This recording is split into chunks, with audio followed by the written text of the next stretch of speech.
All right, let's dive right in. Today, we're exploring a really chilling piece of modern folklore. It's a story about a family, a wicked storm, and a kind of hunger that, well, comes from way beyond the grave. I want you to just picture this for a second. You've just moved. You're arriving super late at your new house, and it's pitch black outside, with a rainstorm that just will not quit. The river right next to your new place is raging. But you know what? The storm isn't the only thing you should be worried about. Something else is out there, watching. So, our story kicks off on, you guessed it, a dark and stormy night. A family is moving into a new government house they've been assigned, and from the moment they get there, something just feels deeply, deeply wrong. And that feeling of unease, it starts immediately. The family, you've got Tapan, his wife Mandakini, and their daughters Sugandha and Indrani, they're completely exhausted. Their caretaker, an old man named Bhuvan, greets them. But then he does something really weird. He refuses to ride with them to the house. He insists on taking a much longer path, saying the villagers just don't go near the river after dark.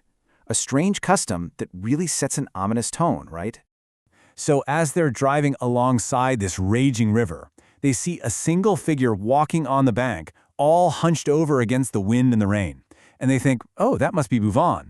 But wait a second, he's on foot. How in the world did he get there so fast? It doesn't really make any sense. Okay, and this is where you get that first real shiver down your spine. When the family finally gets to the bungalow, Bhuvan is already there, waiting for them. And he came from the complete opposite direction. When they ask him how he beat them there, he just looks at them totally confused. He says he never went anywhere near the river. So the question that's going to hang over everything is, if that wasn't Bhuvan by the river, who or what did they see? The family, totally weirded out, but exhausted, just goes to bed. But the strangeness of the night isn't over, not by a long shot. When morning comes, the storm is gone, but it leaves something behind that's way more disturbing than just some mud. Bhuvan discovers a set of footprints in the mud right outside the house. And we're not talking about just any old tracks in the dirt. No, the policemen, the direction of these prints, they tell a horrifying story.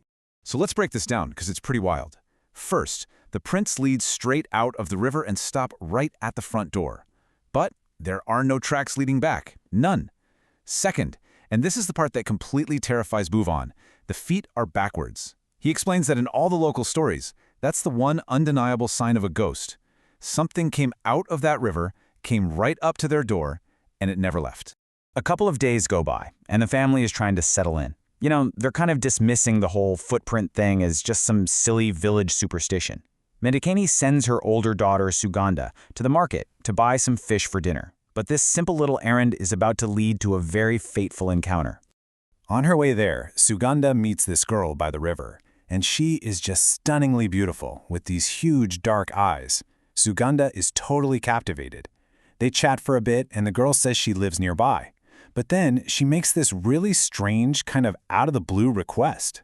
She just looks at her and asks, "Will you give me the fish?" Which is weird, right? Sugandha hasn't even bought it yet. Before she can really answer, her sister calls out her name from a distance. Sugandha turns for just a second, and when she turns back, the girl is gone. Poof, vanished into thin air. So Sugandha's a little puzzled, but she carries on to the market. But by the time she buys the fish and starts for home, the sun is starting to set, and that path by the river feels completely different. The enchanting feeling from earlier, it's gone. And it's been replaced by this creeping dread. Her walk home turns into a complete nightmare. First, she's hit by this disgusting smell of decay, like old rotting fish. Then she gets that horrible feeling that someone is walking right next to her.